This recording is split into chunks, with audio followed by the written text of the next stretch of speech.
नमस्कार, मैं हूं आपके साथ पूजा। आप देख रही हैं सत्या न्यूज़। फिलहाल विधानसभा चुनावों की बात की जाए, विधानसभा चुनावों का बिगुल बज चुका है। 5 अक्टूबर को मतदान होंगे और 8 अक्टूबर की अगर बात की जाए तो मतगणना की जाएगी।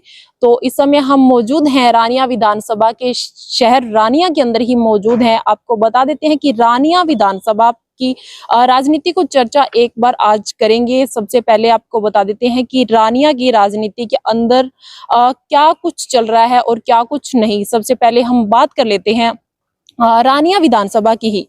तो रानिया विधानसभा 2009 के अंदर बनी और 2009 के अंदर रानिया विधानसभा बनने के बाद सबसे पहला जो चुनाव है वो यहाँ पर करवाया गया था।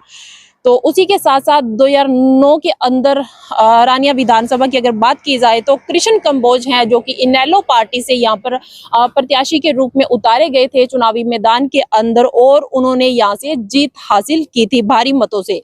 तो उसके बाद अगर बात की जाए 2014 के चुनावों की, तो 2014 के अंदर भी रामचंद्र कंबोज हैं जो कि पूर्व विधायक रह चुके हैं। वो भी इनेलो पार्टी से यहाँ पर रानिया के अंदर आए थे चुनावी मैदान के अंदर, तो उन्होंने भी भारी मतों से रानिया के अंदर जीत हासिल की थी। हालांकि एक बार फिर से बात कर लेते हैं चौधरी रणजीत सिंह चौटाला 2019 के चुनावों के दौरान कांग्रेस पार्टी के मजबूत कैंडिडेट के रूप में अपने आप की जो दावेदारी है वो मानते थे, परंतु कांग्रेस पार्टी ने उन्हें ऐन वक्त पर आकर टिकट बांटने के समय उनको पूरी तरह से दरकिनार कर दिया। तो उसके बाद चौधरी रणजीत सिंह चौटाला हैं, उन्होंने रानिया विधानसभा से आजाद उम्मीदवार के तौर पर यहाँ से चुनाव लड़ा, जिसके दौरान वो भारी मतों से उन्होंने जीत हासिल की और रानिया के वो विधायक बने। तो रानिया विधानसभा से कुल मतदाताओं की बात कर लेते हैं कि कुल मतदाता कितने हैं और किस समुदाय से संबंध रखने वाले हैं। सबसे पहले आपको बता दें कि रानिया विधानसभा के कुल मतदाता हैं 1 लाख लगभग 90,000 के करीब जो मतदाता हैं। उसके बाद जाट समुदाय की बात की जाए 33,000, कंबोज बिरादरी की बात की जाए 22,400 और प्रजापति कुमार की बात की जाए 25,200 के करीब और राजपूत 2200, हरिजन की बात कर लेते हैं तो 12,000 के करीब मतदाता हैं। और उसी के साथ साथ ब्राह्मण समाज है 3200 है और खाती समाज है 4,000 और नायक समाज की बात करते हैं तो 2800, वाल्मीकि 6100, मजबी सिख हैं 6800 और सैनी समाज है लगभग 1200 वोट बैंक इनका है और यादव जो समाज है उसका 300 वोट बैंक यहाँ पर माना जा रहा है। और उसी के साथ साथ अरोड़ा बिरादरी की बात कर लेते हैं तो अरोड़ा बिरादरी के लगभग 9600 वोट बैंक यहाँ पर है। और मुस्लिम समुदाय की बात की जाए तो 800 वोट बैंक यहाँ पर माना जा रहा है। बिश्नोई समाज 1400, नाई समाज की बात की जाए तो 2100 वोट बैंक उनका यहाँ पर रानिया विधानसभा के अंदर मौके पर है। और राय सिख समाज की बात कर लेते हैं तो लगभग 9,000 के आसपास जो उनका वोट बैंक है रानिया विधानसभा के अंदर है। और धानक समाज 4100, बाजीगर समाज 5400, महाजन समाज 2100 और सुनार समाज है 710 वोट और जो नाथ समाज है उनकी लगभग 1700 वोट बैंक यहाँ पर रानिया के अंदर मौके पर है।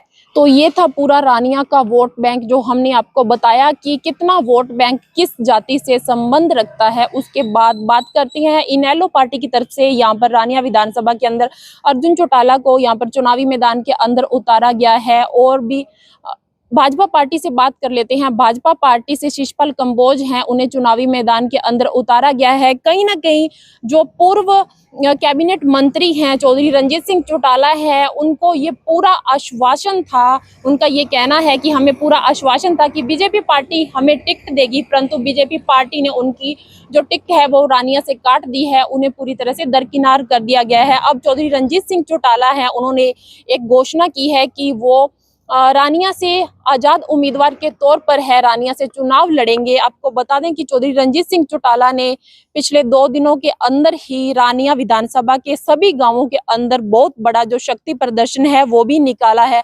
इससे पूरे क्यास लगाए जा सकते हैं कि चौधरी रणजीत सिंह चौटाला भी यहाँ पर अपनी जो दावेदारी है कहीं ना कहीं पूरी तरह से एक बार फिर से मजबूत मान रहे हैं।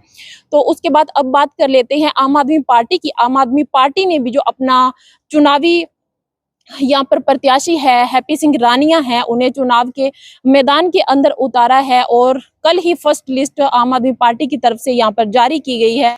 तो अब बात कर लेते हैं कांग्रेस पार्टी की, क्योंकि कांग्रेस पार्टी ने अभी तक जो अपना चुनावी प्रत्याशी है मैदान के अंदर नहीं उतारा है।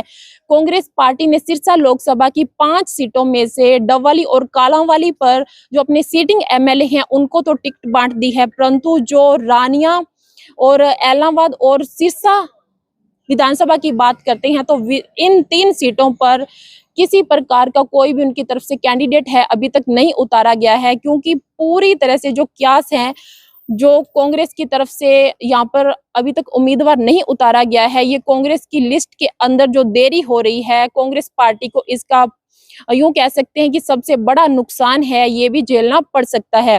क्योंकि पिछले लगभग 15 दिनों की बात करें तो 15 दिनों से जो कांग्रेस के जितने भी टिकटार्थी हैं उन्होंने दिल्ली के अंदर अपना डेरा है वो जमा रखा है। पिछले लगभग 15 से 16 दिन हो चुके हैं। हर एक कैंडिडेट है अपनी मजबूत दावेदारी दिखाने के लिए दिल्ली के अंदर उन लोगों ने अपने डेरे हैं लगा रखे हैं, और किसी प्रकार की कोई भी गतिविधि कांग्रेस पार्टी की तरफ से, किसी भी कार्यकर्ता की तरफ से, किसी भी नेता की तरफ से रानिया विधानसभा के अंदर नहीं देखने को मिल रही है, और ना ही सिरसा विधानसभा सीट पर और ना ही एलाहाबाद विधानसभा सीट पर। कहीं ना कहीं ये जो देरी की जा रही है लिस्ट के अंदर, इसका सबसे बड़ा जो नुकसान है कांग्रेस पार्टी को कहीं ना कहीं झेलना पड़ सकता है। तो ओवरऑल अगर बात की जाए तो रानिया विधानसभा की ही, तो रानिया विधानसभा में कांग्रेस पार्टी की अंदर अपनी मजबूत दावेदारी दिखाने वाले संदीप नेहरा है और सौरभ मित्तर हैं जो कंबोज हैं, एक पत्रकार है पेशे से, और उसके साथ साथ जो विशाल वर्मा है वो भी अपनी जो मजबूत दावेदारी दिखा रहे हैं। कहीं ना कहीं टॉप पैनल के अंदर उन तीनों का जो नाम है वो भी चल रहा है। तो जब तक कांग्रेस पार्टी की तरफ से अपनी जो लिस्ट है वो जारी नहीं की जा सकती, यूं नहीं हम लोग कह सकते कि रानिया विधानसभा का जो ताज है वो किसके सिर पर सजेगा, क्योंकि रानिया विधानसभा का इलेक्शन का माहौल है वो भी उसी टाइम बनेगा जब कांग्रेस पार्टी की तरफ से जो लिस्ट है वो जारी की जाएगी। कितना मजबूत कैंडिडेट है कांग्रेस पार्टी की तरफ से उतारा जाएगा चुनावी मैदान के अंदर, तो ही हम बता पाएंगे कि किस कैंडिडेट के साथ कितनी टक्कर मानी जाएगी।